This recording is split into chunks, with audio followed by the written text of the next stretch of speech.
पुंडलीकवरदा हरिविठ्ठल श्री ज्ञानदेव तुकाराम सद्गुरु समर्थ त्र्यंबकानंद महाराज की जय। माऊली ज्ञानेश्वर महाराज की जय। जगद्गुरु तुकाराम महाराज की जय। श्री गुरुदेव दत्त। श्री तुकाराम महाराजांची गाथा पारायण व्रत 9 क्रमांकाचा अभंग घेत आहोत आपण। अभंग असा आहे, जेविले ते संत मागे उष्टावळी, अवघ्या पत्रावळी करुणी झाडा, सोवळ्या ओवळ्या राहिलो निराळा, पासोनी सकळा अवघ्या दुरी, परे परते मज नलगे सांगावे, हे तो बरे देवे शिकविले, दुसऱ्या ते आम्ही नाही आतळत, जाणोनी संकेत उभा असे, येथे काही कोणी न धरावी शंका, मज चाड एका भोजनाची, लाचावला तुका मारी तसे झड, पुरविले कोड नारायणे। 6 चरणाचा अभंग आहे। भोजन हे त्यातलं मुख्य विषय।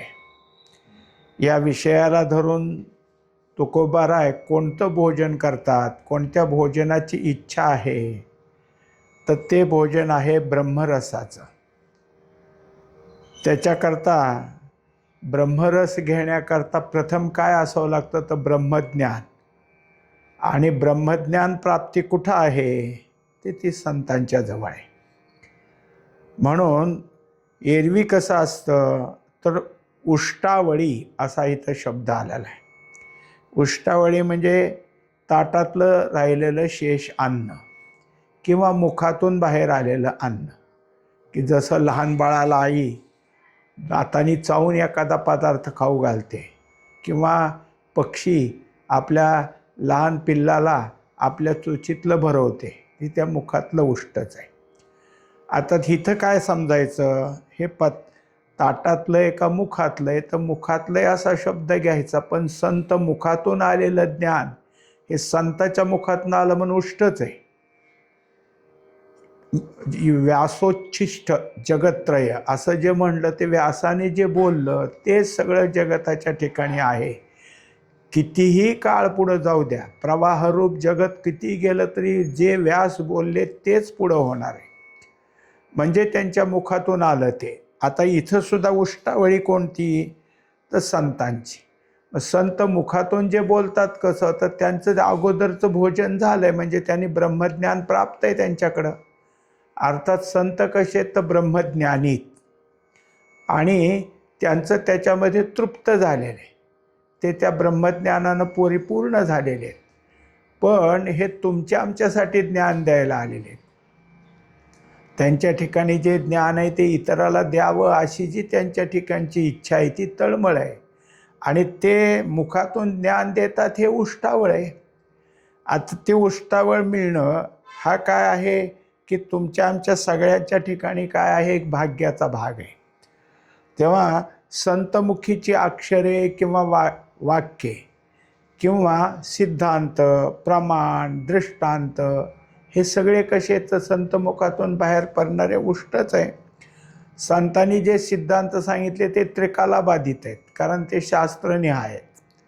संत जे त्याला प्रमाण देतात ते त्याला लागू पडणारच देतात, इकडचं तिकडचं देत नाहीत।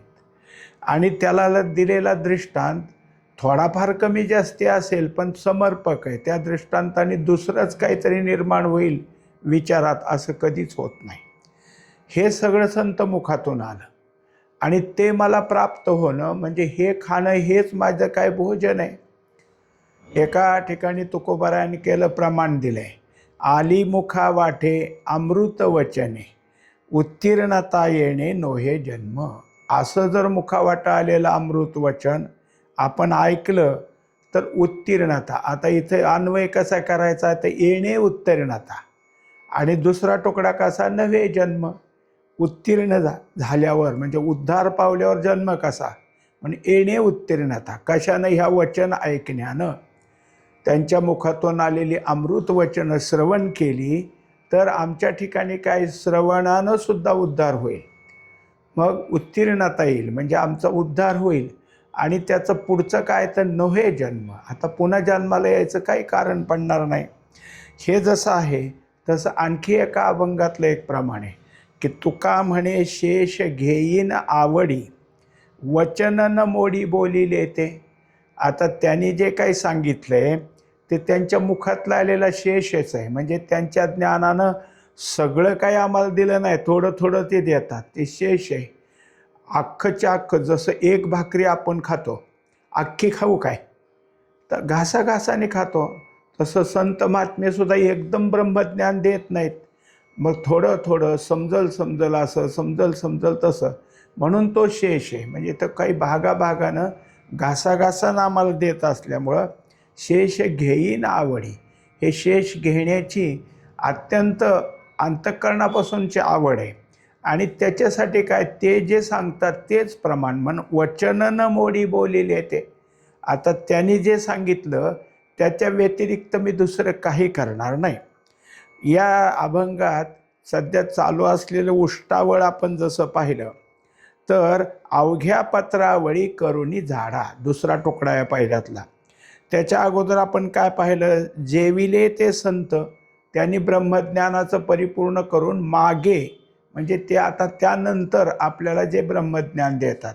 याचा अर्थ असा नाही की काही शब्दानं तयार झालेलं ब्रह्मज्ञान आपल्याला नाही दिलेलं. मग कसं आहे तर अनुभवातनं आलेलं दिले, म्हणून त्यांच्या ठिकाणी काय आहे, ही उष्टावळ आम्हाला महत्त्वाची. अवघ्या पत्रावळी करुणी झाडा, पत्रावळ ह्या शब्दाचा असं आहे की अनेक पानं एकाला जोडून तयार केलेली पत्रावळ. आता जे प्रेसमेड जे असते पुठ्ठ्यापासून तयार केलेली, थर्माकोलपासून, ह्याला पत्रावळ म्हणतो आपण, ते खरी पत्रावळ नाही. तर पानापानाला जोडून मध्ये त्याला टाका मारून हे जे काही पत्रावळ तयार असते त्याला पत्रावळ म्हटले. पत्रावळ शब्द का आपण इथं आता वेगळ्या अर्थाने घेतला किंवा त्याचा खुलासा का केला, एकदम बोलत नाहीत. आजच्या प्रवचनात काय सांगितलं, मागच्यात काय सांगितलं, त्याच्या मागं काय सांगितलं, कीर्तनात काय सांगितलं, चर्चेत काय सांगितलं, ही पानं आहेत. त्यांची वचनं आता नंतर आता मग ती जोडून आम्ही तयार केलीत. या वचनाला आमच्या ठिकाणी काय केलं, घेतलं आणि त्या प्रत्येक वचनाच्या ठिकाणी जे जे आहे ते सगळं अगदी अंतःकरणात ठसवलं. करुणी झाडा म्हणजे त्या पत्रावळीवर त्यांचे जे काही अन्नकण होते ते सगळे वेचून घेतले, अगदी झाडली पत्रावळ. एवढं तेवढं तिथं राहू दिलं नाही. मग ही पत्रावळ म्हणजे काय तर त्यांच्या मुखातून निर्माण झालेलं प्रत्येक शब्द ज्या ठिकाणी आम्ही धारण करतो ते अंतःकरण. त्या अंतःकरणाला नुसतंच अंतःकरण आहे तर कान आहे. मग कानाच्या ठिकाणून हे शब्द श्रवण केले जातात. मग त्याच्यामुळं आता कान कसं आहे तर काना वचनाची भेटी, नुसतं काय ऐकलंच नाही, ते कान आणि वचन यांची भेट झाल्यामुळं ते अंतःकरणापर्यंत नेलं. त्याच्याकरता काय आहे की आपल्या ठिकाणी नेऊन ठेवणं, याचा अर्थ ते मध्येच कुठंतरी काय असतं की असं काही सांगितलं जातं की जे काही ऐकायचं आहे ते ह्या कानाने ऐकायचं आणि त्या कानाने सोडून द्यायचं. एक भाग जे ऐकायचं ते लगेच दुसऱ्याला सांगत सुटायचं, म्हणजे कानाने घ्यायचं आणि तोंडाने बोलून टाकायचं. आणि तिसरं ते कानातून घ्यायचं आणि अंतःकरणात म्हणजे पोटात नेऊन ठेवायचं. हे केलं आम्ही जे काही होतं ते शब्द आला, त्याचा अर्थ कळाला, अर्थाचे भाव कळाले, भावापासून आमच्या ठिकाणी अवस्था निर्माण झाली आणि त्या अंतःकरणात ठेवली. हा झाडा केला. नुसत्या शब्दात गुंतलो नाही, नुसत्या अर्थात गुंतलो नाही, भावनेतही गुंतलो नाही, अवस्थेत जाऊन गुंतलो. अवस्था ही सर्व अंगामध्ये मुरत असते. नाथ महाराजांच्या शब्दातून त्याला काय म्हणायचं, दशा. ही दशा आमच्या ठिकाणी, ए दशे चरित्र केले नारायणे, ही स्थिती, त्या स्थितीपर्यंत आम्ही जाऊन पोचलो. तेव्हा त्याच्याकरता पत्रावळी म्हणजे काय आपण पाहिलं. आणि झाडा म्हणजे तिथं काही ठेवलं नाही. अशा तऱ्हेचं पाहिल्यानंतर उच्छिष्ट हे जमा करोनी पत्रावळ, घालीन कवळी मुखा माझी. अशा तऱ्हेचं जे उच्छिष्ट आहे ते सगळं घेऊन त्या पत्रावळी, आता पत्रावळ हे रूपक आहे, वास्तविक प्रत्येक वचन, प्रत्येक त्यांनी दिलेले त्यांचे जे काही वचनामृत आहेत, ते वचनामृत म्हणजे आमच्या दृष्टीने काय आहे की प्रत्येक वेळेस मिळालेलं एक एक एक एक सिद्धांतच आहेत. आणि ते काय केले तर घालीन कवळी मुखा माझी. कवळ म्हणजे घास घेणे. ते सगळे काय करतोय मी माझ्या अंतःकरणात साठवतो. आता त्यानंतर दुसरं चरण सांगतात, सोवळ्या ओवळ्या राहिलो निराळा, पासोनी सकळा अवघ्या दुरी. वास्तविक काय आहे की जेव्हा असे पत्रावळ अंथरली जाते, जेवण वाढलं जातं, तेव्हा काय असतं तर पंगत असते. पंगतीमध्ये 2 भाग असतात, सोवळ्याची पंगत, ओवळ्याची पंगत. पण हा अर्थ इथं नाही. जर उष्टावळ घेत असताना काहीला ते आवडलं नाही, संत उच्चिष्ट घेणं हे सगळ्याच्या आवडीचा विषय नसतो. त्यामुळं काय झालं की कुणी त्याच्यावर काय केलं, निंदा केली, काही दुसरी वचनं बोलली, किंवा हे काय ह्यांचंच कशाला ऐकता, ह्याच्यात आहे त्याच्यात आहे, यांच्या मुखातलं ऐकण्यापेक्षा ग्रंथ वाचा असं असं जे म्हणणार आहेत, मग त्यात काय पवित्र आणि काय अपवित्र, सोवळे न ओवळ्याचा काय अर्थ धरला, काय पवित्र आहे काय अपवित्र आहे हे नाही पाहिलं. कारण माझा जो भाव आहे ते याच असलेल्या वचनावर आहे, संत मुखातल्या वचनावर आहे. मग ग्रंथातून आलं का ग्रंथाच्या बाहेरून आलं, काय हे महत्त्वाचं आहे का नाही, असं कुणी जरी त्यावर बोललं, मला त्याच्याशी काही नाही. राहिलो निराळा, मी त्याच्यापासून निराळा राहिलो. पासोनी सकळा अवघ्या दुरी. त्यामुळं जे कोणी असतील ते सगळे कसे आहेत, असं काही ना काहीतरी बुद्धिभेद करणार आहेत. जसं तुकोबराय म्हणतात की सोवळा तो झाला अंगीकार देवे केला. खरा सोहळा कोण, ज्याला देवाने अंगीकार केलेला आहे, जे देव ज्याला माझं म्हणतो तो खरा सोहळा आहे. सोहळा होऊ तो ओवळा जडले, सांडी मांडी बोले तोंडी बीजी. आता काय आहे की सापेक्ष शब्द आहेत. सोहळा झालं तर त्याला ओवळे पण असतंच. आपण किती जरी सोहळे असलो तरी कशाचा तरी स्पर्श होतो आणि ओवळेपणाचा डाग लागतोच. म्हणजे किती झालं तरी मनुष्याला काय आहे, काही ना काहीतरी त्याच्यात असतं. याचाच अर्थ सोवळं ओवळं चिटकूनच आहे. मग त्याच्यामुळे ह्या सगळ्या गोष्टीत पडलोच नाही मी, या सगळ्या गोष्टीचा विचार केला नाही. राहिलो निराळा, पासोनी सकळा अवघ्या दुरी. तेव्हा हे सगळंच काय आहे की हे का ते अशी जी काय असणारी शंका कुशंकाची भाग आहे तो ठेवून सगळं बाजूला ठेवलं आणि संतमुखातले जे वचन आहे ते घेण्याचा मी सतत प्रयत्न करतो. म्हणजे तेच मला रुचकर वाटत असतं. पुढे सांगतात, परे परते मज न लगे सांगावे, हे तो बरे देवे शिकविले. आता परा एक वाणी असं जर धरलं तर परेला ज्ञानवाणी असं म्हणतात. आणि ज्ञानवाणी म्हणजे ज्ञान. ज्ञानाशिवाय मला दुसरं काही सांगणारा कोणी काही भेटला तर मज न लगे सांगावे. मला फक्त ब्रह्मज्ञानाचंच ऐकायचं आहे. ब्रह्मज्ञान सोडून जर कोणी काही सांगत असेल तर ते कुणाचंही काही मला ऐकायचं नाही. मला दुसऱ्याचं काही नाही. तुका म्हणे आप आपणा विचारा, कोण हा दुसरा सांगे तुम्हा. जे काही आपला विचार आहे त्या आपल्या विचाराशी सांगणारच पाहिजे. त्यामुळं दुसरा सांगणारा काही नको. अर्थात ब्रह्मज्ञान हे काय अंतरंगातला अभ्यास आहे, अंतर्मुख होणारा विचार आहे. आणि इतरांनी सांगितलेली अनेक साधने बहिर्मुखी विचार मांडणार आहेत. त्यामुळे त्या गोष्टी मला काही नको, मला ह्यातलं काही नाही, हेच पाहिजे. आणि हे कोणी सांगितले, हे तो बरे देवे शिकविले. कुठं शिकवलं आहे देवानं तर भगवद्गीतेत. गीता काय सांगते की तू आत पहा, तू बाहेरचं पाहू नको.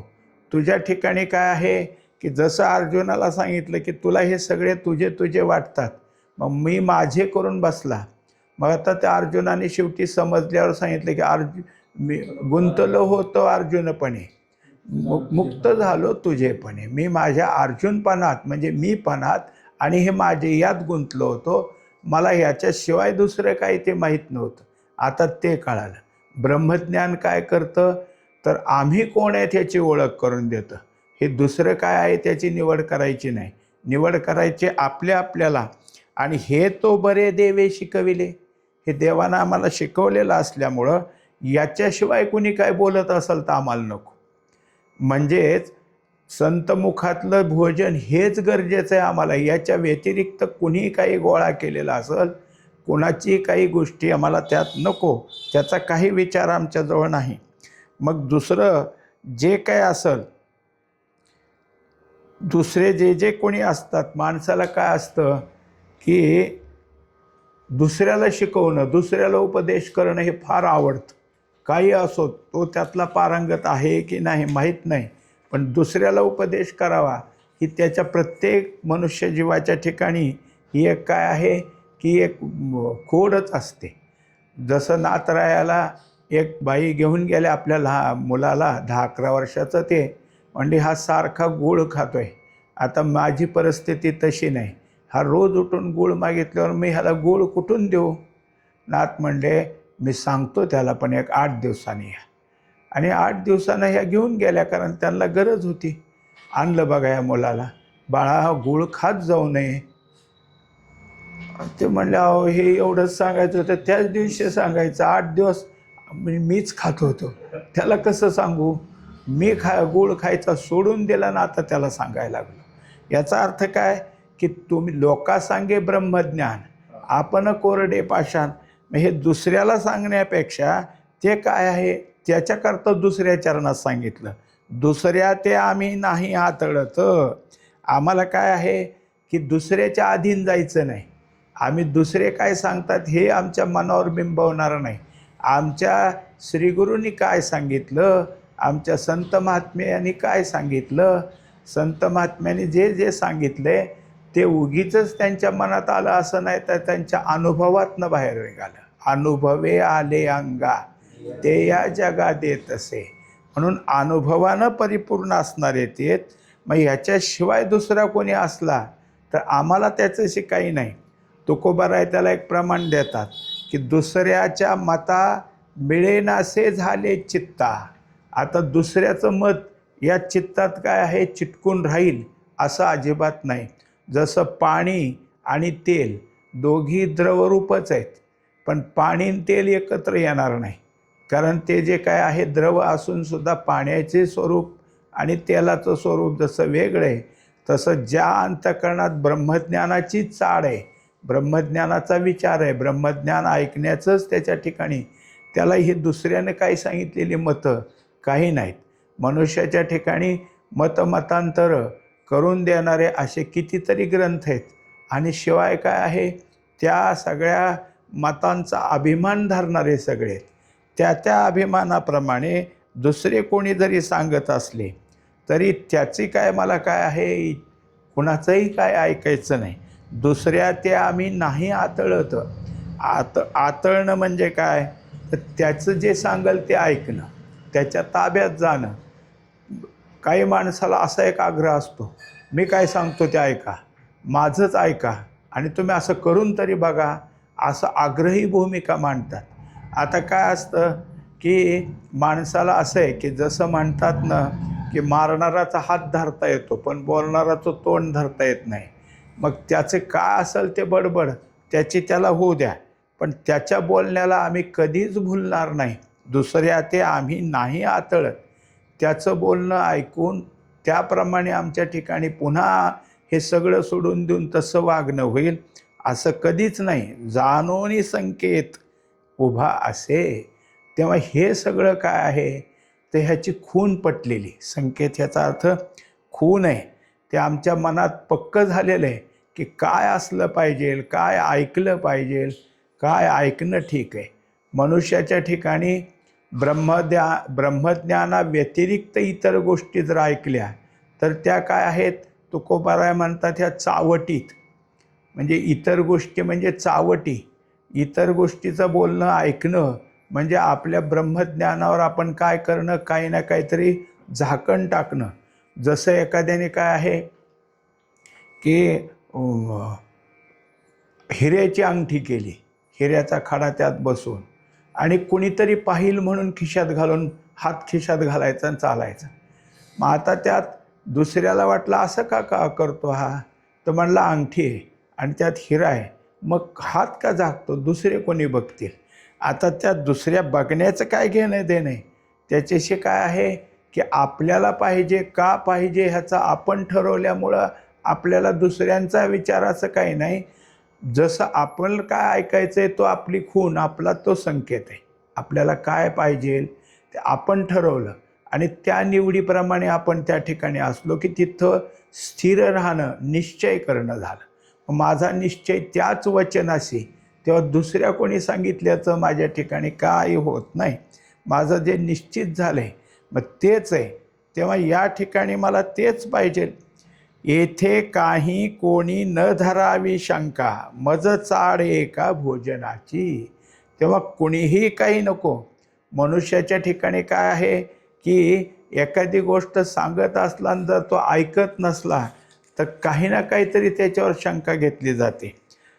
आशंकित मने करी आळवण, नाही समाधान निश्चितीचे. आता काही जरी झालं तरी माझ्या मनात त्याची शंका, तुम्ही काही बोलला तर ती शंका उभारणार नाही. शंका जागी करणं, शंका वाढवणं हे इतरांचं काम असतं. म्हणजे त्याला काय आहे की दुमत करणं किंवा ज्याचं जे व्यवस्थित चाललं आहे तिथं काहीतरी भेद निर्माण करणं, हे काय आहे, असे बुद्धिभेदी असतात. असं कोणी जरी असलं तरी काही नाही. आणि हेच का धरता, याचंच काय, असं जरी कोणाला शंका येत असली तर काही नाही. मज चाड एका भोजनाची. कोणतं भोजन आहे तर माझं ब्रह्मरस, ब्रह्मज्ञान हे भोजन आहे. ब्रह्मज्ञानाशिवाय मला दुसरं काही नको आहे. ब्रह्मज्ञान हेच माझा निश्चय आहे, त्यामुळं इतर ठिकाणी काही नाही. आता त्याच्याकरता काय झालं की जसं भगवद्गीतेनं सांगितलं की जसे ब्रह्मज्ञानाचे बोलणारे आहेत तसं अवांतर बोलणारे आहेत. याम इमाम पुष्पितां वाच्यम प्रबलवंती विपश्चिता. म्हणजे आपल्या पुष्पक वाणीनं, गोड वाणीनं इतर सगळ्या गोष्टीचं मोहक वर्णन करणारे खूप आहेत. स्वर्ग आहे, स्वर्गातली स्थानं आहे, स्वर्गातलं सुख आहे. आणि मनुष्याला निश्चय नसला म्हणजे मनुष्य काही करू शकतो. पण ज्याचं निश्चय झाला आहे, जाणोनी संकेत उभा असे वर जे म्हणलं ते निश्चय, बुद्धिनिश्चय आत्मज्ञान, ब्रह्मरूप भावी आपण ब्रह्मनिष्ठा राखे पूर्ण तत्परायण अहर्निशी. हा कसा आहे तर संकेताला जाणून उभा आहे. त्याच्या ठिकाणी आता काय आहे, दुसरं काही येणार नाही. असं जे काही आहे त्याच्यामध्ये आणखीन काही, येथे काही कोणी न धरावी शंका. आता दुसरं काही आहे असं कोणाच्या मनात येता कामा नये. कारण मला हेच आवडतं, ह्या आवडीचं मी जेवण करतो, मला दुसरं काही नको. मज चाड एका भोजनाची. मला ह्याच्याशिवाय, आता एका शब्द का दिला इथं, एक भोजन म्हणजे ब्रह्मरस. मला ब्रह्मज्ञानाशिवाय दुसरं काही नको. काही जरी असलं तरी, आणि नुसतं ब्रह्मज्ञान बोलणारे खूप असतील, घरोघरी झाले अवघे ब्रह्मज्ञानी. मग हे सगळे जरी असलं तरी तुकोबारायाच्या एका ठिकाणी निरे कोणी कोणी निरे कोणापाशी होय एक कण किंवा एक रज. जरी खरं निरस कोणाकडं आहे का, तेव्हा ह्या निरस खाण्याचं माझं काय आहे, जेवण आहे. हे निरस कोणाकडं मिळतं तर संत मुखातून मिळतं. म्हणून आहे त्याच्याकरता आता त्याने काय केलं की शेवटच्या चरणात सांगितलं की लाचावला तुका मारी तसे झड. झड मारणं म्हणजे काय आहे, उड्या मारणं. म्हणजे त्या आपल्याला पाहिजे तिथं अगदी काय आहे, तत्परतेनं जाणं. त्याच्यात काय आहे की काही गोष्टीत विचारासारख्या, की मनुष्याला काय असतं, रोज आपण जेवण जेवतो, सकाळचं असतं, संध्याकाळचं असतं, आणि याच्याशिवाय आपल्याला कुठं आमंत्रणही असतं. आमंत्रित ठिकाणी आपण गेलो तर तिथलं जेवण जेवताना आमंत्रण केलेलं आहे म्हटल्यानंतर ते त्यांच्यात थोडाफार वेगळा पदार्थ करणार, काही गोडाधाडाचा करणारच. मग तिथलं जेवण जेवल्यानंतर समाधान असतंच ना. पण घरच्या जेवणाचं समाधान, जर घरच्या जेवणाचं समाधानच नसेल तर रोज कोण बोलवतं ह्याची वाट पाहावं लागेल. म्हणजे तिथलं समाधानापेक्षा सुद्धा घरच्या जेवणाचं समाधान आहे, हेच महत्त्वाचं आहे. मग मला जे आवडतं ते त्याच्यासाठी लाचावले मन लागली से गोडी, ते जिव्हेनं सोडी आईशे झाले. लाचावणं म्हणजे त्याची चटक लागणं. मला ही चटक आहे. मला कशाची चटक आहे? ह्या ब्रह्मज्ञानाची चटक आहे. आता मला दुसरं काही नाही. अण्णांच्या एका पद्यामध्ये चटक नावाचं एक काय आहे, पद्यच आहे की त्याच्यात अण्णांनी कशी चटक लागली हे त्यामध्ये दाखवलेलं आहे. मग ही चटक आहे कशाची? तर ब्रह्मज्ञान ऐकण्याची. त्याच गोष्टी मला जर ऐकायला मिळत असेल तर तिथं माझी उत्कंठतेनं, म्हणजे त्याच गोष्टी असल्या की झालं, सगळं काही सोडून देऊन मी त्या ठिकाणी हजर होईन. मग त्याच्याकरता पुरविले कोड नारायणे. पण हे सगळी गोष्ट अशी की मला ते लक्षात आलं, माझ्या इच्छेप्रमाणे असंच पाहिजे हे जेव्हा माझ्या मनात येते तेव्हा ती इच्छा पूर्ण करणारा हा परमात्मा आहे. पुरविले कोड नारायणे म्हणजे मला तसाच एखादा कोणीतरी संत महात्मा किंवा तसे सद्गुरू भेट देऊन माझी आणि त्यांची इतकी काय जवळीक करून दिली की मला माझ्या इच्छेप्रमाणे ते देऊ लागले. मग तिथं गेल्यावर दोन्ही तिन्ही प्रकार झाले. त्यांचं सहज बोलणे किंवा सायास, दोन्ही गोष्टी असल्या तरी सायास म्हणजे काय? काहीतरी उपक्रम मांडणे, उपक्रमातून शिकवण देणे, हे झाले सायास. आणि सहज बोलतात, काही नाही तर सहज बोलण्यातनं सुद्धा त्यांच्या मुखातनं ब्रह्मज्ञानच निघतं. आणि सायासानं बोललं तरी त्यांच्या मुखातून ब्रह्मज्ञानच निघतं. दोन्ही वेळेला ब्रह्मज्ञान प्राप्ती होत असल्यामुळं मला आता काय आहे की दुसरं काहीच नाही. आणि हे सगळं माझ्या इच्छा पूर्ण करणारा कोण आहे? तर हा परमात्मा नारायण आहे. पुरविले कोड नारायणे, माझी इच्छा पूर्ण करणारा, माझं जे काही असेल ते सगळं पूर्ण करणारा हा परमात्मा आहे. म्हणजे तशीच भेट घालून दिली भगवंताची. अशी एक आहे, मागचा अभंग एक झाला की अंतरीची जाणे गोडी, ह्या अंतरीची घेतो गोडी. म्हणजे त्याच्या ठिकाणी जे काही आहे हे परमात्मा ओळखतो आणि तशी त्याला काय आहे, जोड घालून देतो. तसं माझं आत्ताचं झालं. तेव्हा या पूर्ण अभंगात जेवण, भोजन हाच एक महत्त्वाचा भाग झाला. आणि कोणतं भोजन आहे? तर हे भोजन ब्रह्मज्ञानाचे. कोण जेवलंय अगोदर? हे ब्रह्मज्ञानात तृप्त कोण झाले? तर संत महात्मे झालेत. म्हणून संत महात्म्याच्या मुखातून येणारी वचनं हीच पुष्टावळे. दुसरा मुद्दा काय झाला? तर अवघ्या पत्रावळी म्हणजे त्यांचं एकच नाही, ह्या वेळेस त्यावेळेस असं अनेक वचनं आहेत. ती सगळी जोडून मी त्याच्यात काही शिल्लक ठेवलं नाही, इतकं माझ्या अंतःकरणात पक्क केलेलं आहे. आता मला हे पवित्र आहे का अपवित्र आहे असं काही राहिलं नाही. या सगळ्याच्या पलीकडे गेलं. म्हणजे संत महात्म्याने जे मुखातून बोलेल तेच महत्त्वाचं. तयांचे बिसाट शब्द सुखे म्हणो येती वेद. त्यांनी एका दिवस कोणाला काही रागावलं किंवा मला रागावलं तरी त्यांचं ते रागावणं सुद्धा माझ्या हिताचंच आहे. हे सोवळं कवळं असं नाही, असं माझ्या ठिकाणी आलं. आणि मग मात्र दुसरी जी 2 चरणं दिली ती कशासाठी दिली? की काही आम्ही करत आहे त्याच्या ठिकाणी आमचं दुमत करणारे काय असतात, त्या दुमत करणाऱ्याचं आम्हाला काही घेणं देणं नाही. येथे काही कोणी न धरावी शंका. तुम्ही कोणतीच काही याच्यात हे असं का करतात तसं का करतात काही नाही. कित्येक वेळा अशी काही मतं आहेत की सगळं काय आहे की वरकरणी ज्ञानाचे भाषा आहे. ज्ञान हे चर्चेनं, ज्ञान हे पाठांतराने होतं, डोळे झाकून बसायची काय गरज आहे, असे म्हणणारे काही निघाले ज्ञानावर बोलणारे. पण म्हणले आम्हाला तसल्या कोणी शंका घेतल्या तर त्याचं काही घेणं देणं नाही. आम्ही जसं परोक्ष ज्ञानाचे पक्केत तसं अपरोक्षाचेही पक्केत. म्हणून आमचं परोक्ष ज्ञानाचं भोजन आणि अपरोक्ष ज्ञानाचंही भोजनच आहे. या दोन्ही गोष्टी आम्हाला आहेत, तेच आवडतं. म्हणून ते सगळं भगवंत पूर्ण करतात.